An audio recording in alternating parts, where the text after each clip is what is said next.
It gives me very great pleasure to welcome to the stage again Mr. Alistair Turnbull. Well done, Alistair.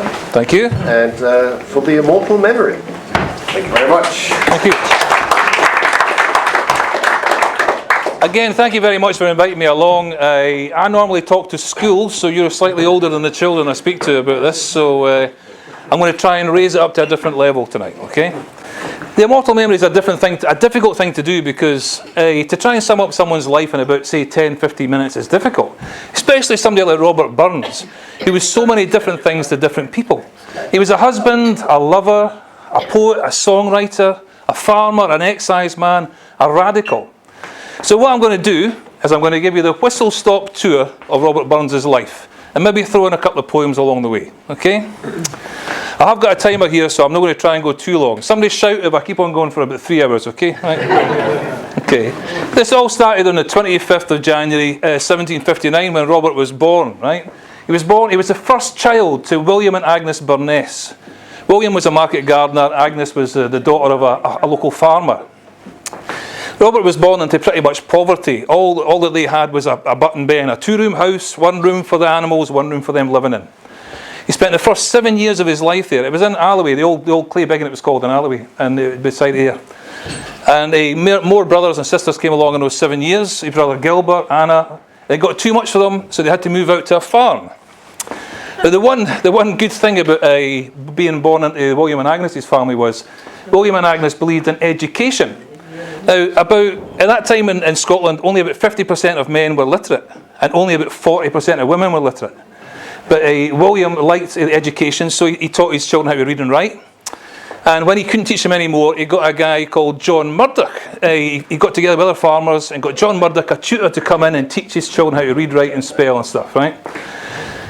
John Murdoch taught Burns how to speak fluent French. He could speak some Latin. He taught him how to sing. But unfortunately, John Murdoch said when he tried to teach Burns how to sing, his voice was untunable. Could not sing a note. Anyway, the one good thing about John Murdoch was he had access to books, and he said that Burns was a ferocious reader. Every book he gave to Burns, it was done by the end of the week. And he gave him more and more and more. He read all the greats and all the rest of it, and he went from there.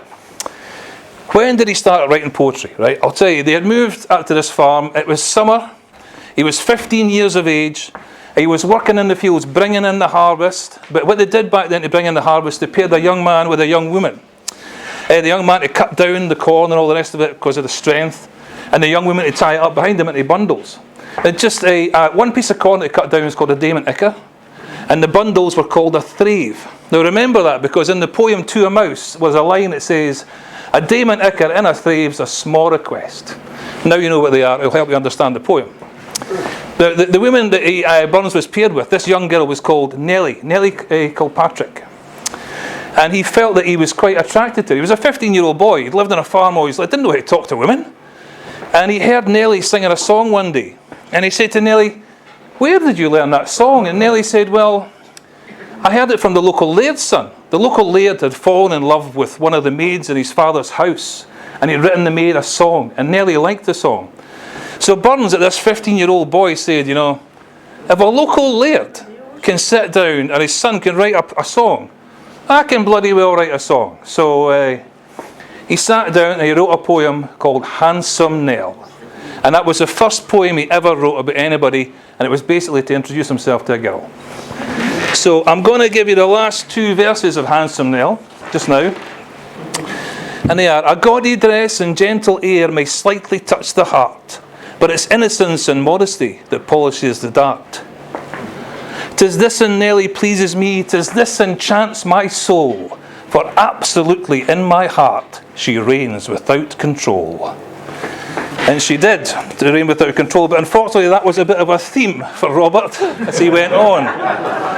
And don't just take my word for it, that was his first ever poem. I found a letter a number of years ago that he wrote all about that first experience. So this is him telling you about his first poem in his own words. He said, "I never had the least thought or inclination of turning poet till I once got heartily in love. And then rhyme and song were in a manner the spontaneous language of my heart. I remember I composed it in a wild enthusiasm of passion, and to this hour I never recollect it, but my heart melts and my blood sallies at the remembrance. That was his first poem, his first journey into poetry. Now, they moved on from that farm because Robert's father died, unfortunately, and they went to a farm called Moss Giel, just outside a place called Mauchline. Robert's now the head of the family with his brother Gilbert. They're having to look after their aged mother, their brothers and sisters. There's a lot of pressure on them. But at Moss Giel, they weren't doing very well either. Moss Giel is just outside of Mauchline. But the one thing Robert did find there was real inspiration for poetry. When he was there at night after he worked in the fields, he wrote some of the best poetry he did in his lifetime. Things like, I've forgotten what now, but Holy Willie's Prayer, Scotch Drink, The Cotter Saturday Night, and of course, To a Moose. He wrote To a Moose in that farm just outside of Mauchline. And he actually did go through the mouse's nest when he was ploughing, because I heard the report from his brother Gilbert many years later saying he came into the farmhouse really upset because he'd gone through the mouse's nest. And he sat down and started writing the poem To a Moose, and he finished it that day. So, but that poem to us, To a Moose, it sounds like a sort of nice rural story. You know, about a mouse being thrown out of its field or something like that. But it's more than that. He actually sympathises with the mouse. I'll give you the last 2 lines of it. But Mousey, thou art no thy lane, and proven foresight might be vain. The best laid schemes on mice and men aft gang a gly, and Lee is naught but fear and pain for promised joy. But then he goes on to sympathise even more with the mouse. He says, but thou art blessed compared with me. The present only toucheth thee, but I backward cast my eye on prospects drear, and forward, though I canna see, I guess and fear. Now, he didn't know what he was going to do. He was about to lose his own house, never mind the mouse losing its house. He knew what it felt like. He was empathising with that mouse to show us what it was like. But more than that, at that time in Scotland, the farming and industry was changing from an old subsistence farming called Runrig. That is where the band got their name, by the way.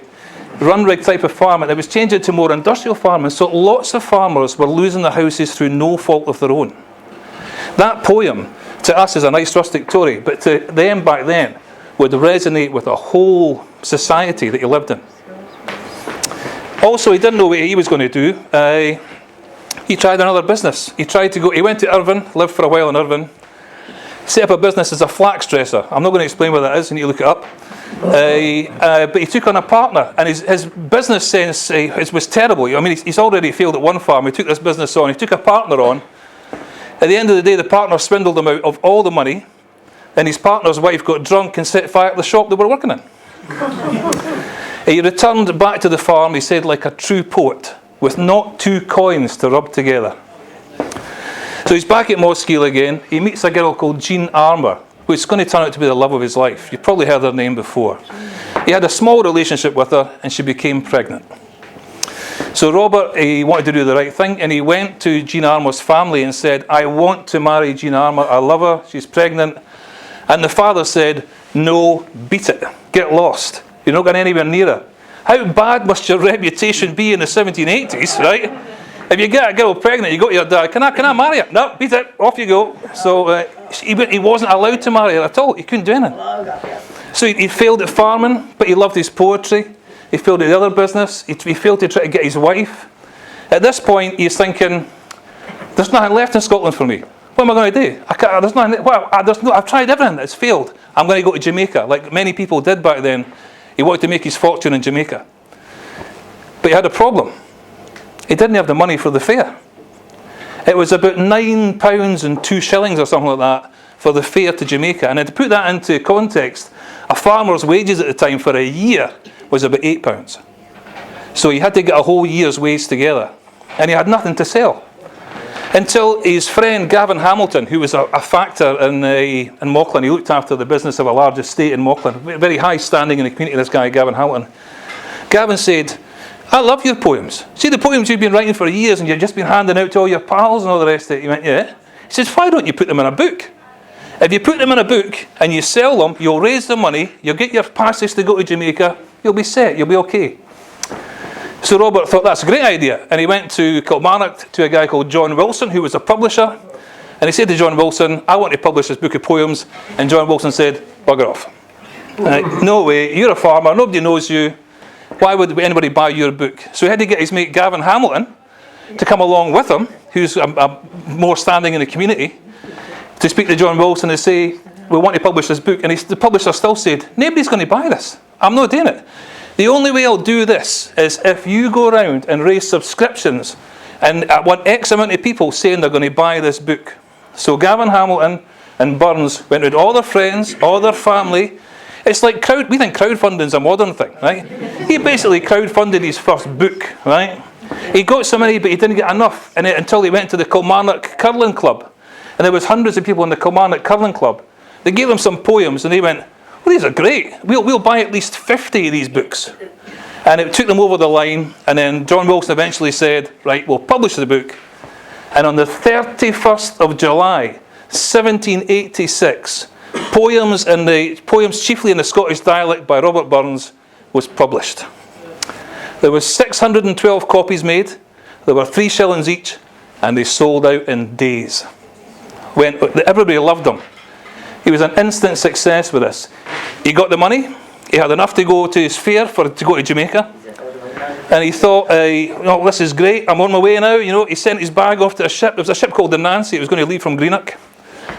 And my timer's gone off, so I've no idea how long I've been up here for. But well, there we go. And he was just about to get on a horse to go to Greenock when he received a letter.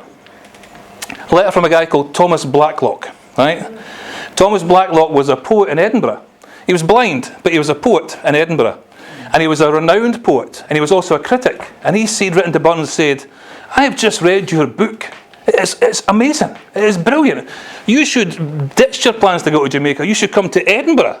You should do a second edition of these poems. I want to speak to you. So Burns said, well, fair enough. I didn't expect that. And he had to borrow a pony, actually, to ride to Edinburgh because he couldn't afford the horse any longer. So he went to Edinburgh. He met with Thomas Blacklock. Any of you ever heard of the pub, The Blind Poet? It used to be in Edinburgh years ago. Yeah. Well, the building that I was in is now the Pear Tree, beside Bristol Square. Thomas Blacklock, his house was the upper level in the Pear Tree. So if you're upstairs in the bar in the Pear Tree, right, that's where Thomas Blacklock met Robert Burns and persuaded him to stay in Scotland. So there you go. So he decided to stay in Scotland. He said, I'm going to do a second edition. I've got all these great poems. People love my poems. It's brilliant. He's getting introduced to the great and the good of Edinburgh society. He finds a publisher, a guy called William Creech. He's quite well known at the time, And he goes to William Creech, and William says to him, I've read your book of poems. They're very good indeed. And Burns said, I want to do a second edition. And William Creech being a good businessman, and Robert Burns being an absolutely terrible businessman, William Creech said to him, I've got an offer for you. I've got an offer for you, Robert, one time only, right? You don't have to raise any subscriptions for this one. No subscriptions at all. Because what I'll do for you is, I'll buy the copyright to every single one of your poems for 100 guineas, right? 100 guineas. And Robert went, ching, ching, ching, ching, ching, ching, ching, ching. 100 guineas, that's great. And he signed over all his poems to William Creech, who then, in the first run of the Edinburgh edition, sold 3,000 books and got the money for them. He also sold many more editions in London, New York, Liverpool, and Creech got the money for them. Burns came to be haunted by that decision later in his life to sell his copyright off. But at the time, he was in Edinburgh. He was getting invited to all the great houses and stuff. This is the Burns that we all relate to. This is the one, when he's out drinking with his pals and womanising and all that kind of thing. And he's dressed in finery, and Naismith painted his picture. That oval picture we all see of Burns. That was actually printed to give to an engraver, to print on the second edition book. That's why that was painted. So again, he's living his life in Edinburgh at this time, but he's not writing very much poetry. Basically because he's having far too much of a good time, right? Eventually, next year, 1787, he decides he needs to write some more poetry. He needs to get some inspiration, and he needs to write, and then he needs to raise subscriptions for this one because he doesn't want to give the copyright away this time, So he decides to hire a buggy and trap and goes around Scotland with his mate William Nicol. And he goes to all the big houses, basically to get inspiration to write more poems, but also to get all the people in the great houses and castles to subscribe to his next edition. He's basically crowdfunding again, right? And one of the poems you'll recognise, he actually went up to Aberfeldy at one point, and he stayed at Aberfeldy for a couple of days, and he walked over to a place called the Falls of Moness. Beautiful place with lots of old birch trees, and the waterfall and all the rest of it. And he walked through the area, and he sat in a cave, and he composed on the spot a song called "The Bucks of Aberfeldy." You probably heard that. It's quite a well-known one now. And the area that's in now is not called the Falls of Moness anymore. It's called the Bucks of Aberfeldy because it's so well known from there. Anyway, Robert had to go back. His people sort of waned from interest over the last wee while, and he went back to Mauchline again. Because he was a successful poet now, he got up with Jean Armour again. He met her again, had a small relationship with her, and guess what happened? She got pregnant, yeah. But this time he was allowed to marry her because he was a successful poet. He had more stuff going for him, you know. And they settled in at a place called Ellersland, a farm at Ellersland, just outside of Dumfries. And he wrote 2 things there when he was there of real note that you'll know. He worked on a song, hardly ever sung these days. It's called Auld Lang Syne or something like that. Yeah. So he worked on that there, and he also wrote the poem Tam O'Shanter in Ellersland as well when he was there living with Jean, raising his family. I want to tell you the story behind Tam O'Shanter quickly, if I'm allowed to do that. The farmhouse is on the banks of the River Nith. About 2 miles up the road for the River Nith was a thing called Cairns House, and a guy called Captain Riddle stayed there. Right? He was good friends with Burns. Burns was allowed to go and wander through his land and all that kind of thing, you know. But Captain Riddle was hosting a dinner one night for an ex-army captain called Francis Groves. So Burns was allowed to come along to this. And Francis Groves, ex-army guy, he was a quartermaster. He was huge. He was orca-sized. I think he ate most of the stuff from his regiment, to tell you the truth.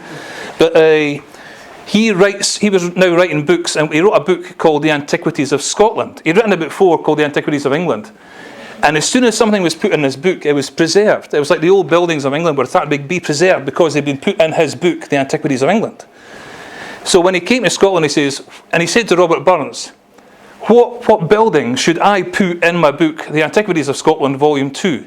And Burns immediately said, you should put the old Alloway Kirk in there, because he wanted the building to be preserved. Now, the reason he wanted the building to be preserved is Robert Burns' father is buried in the churchyard there. And when his father was alive, he helped to maintain the building as well.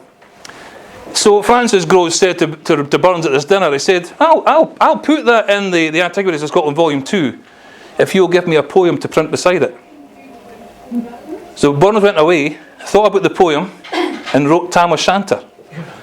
All about the Ayrshire farmer going back to the old Alloway Kirk, seeing the devil and the witches and the dancing and all the rest of it, and getting chased over the hill.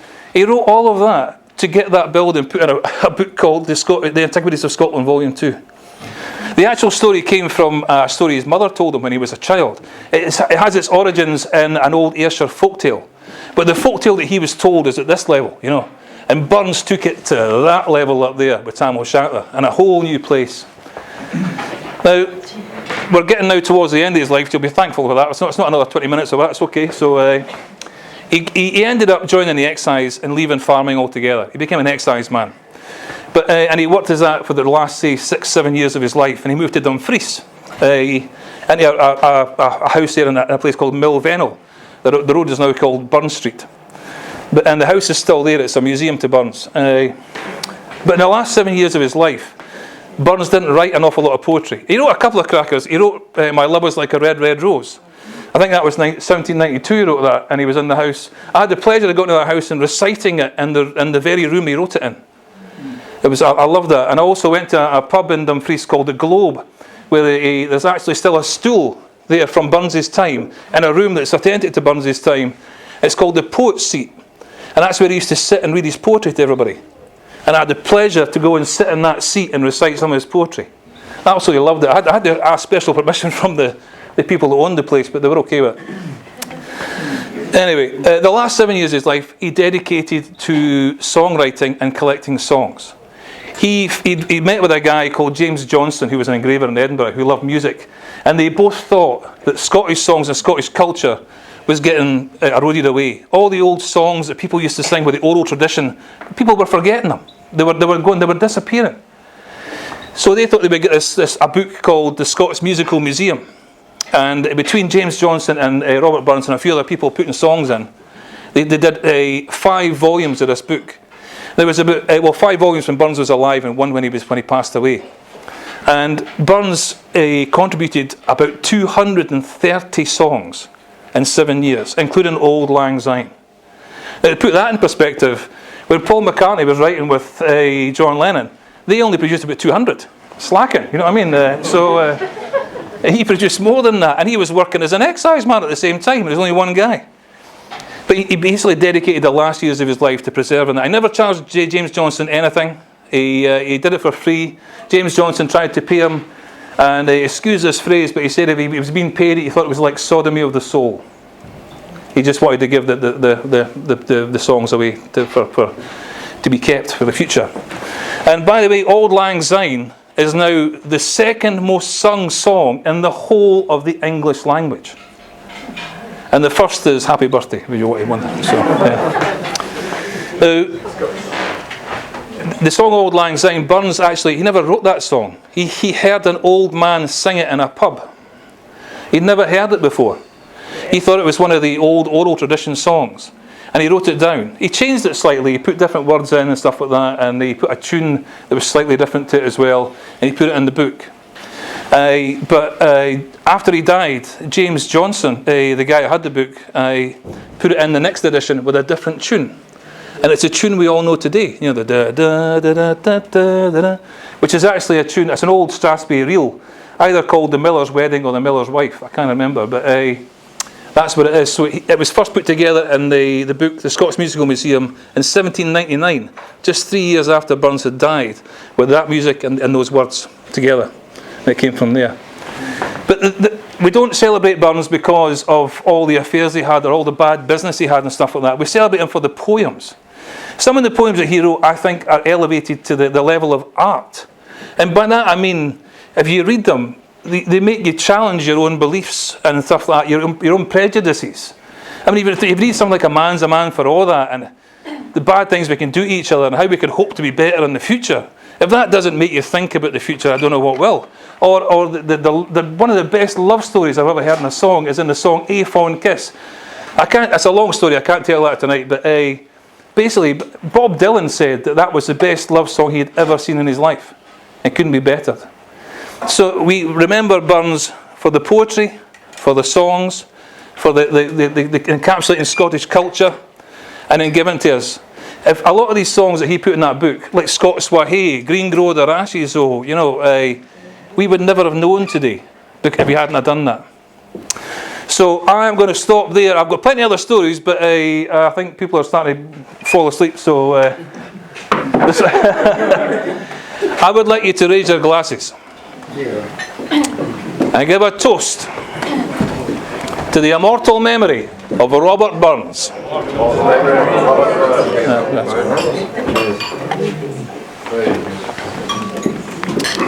Thank you.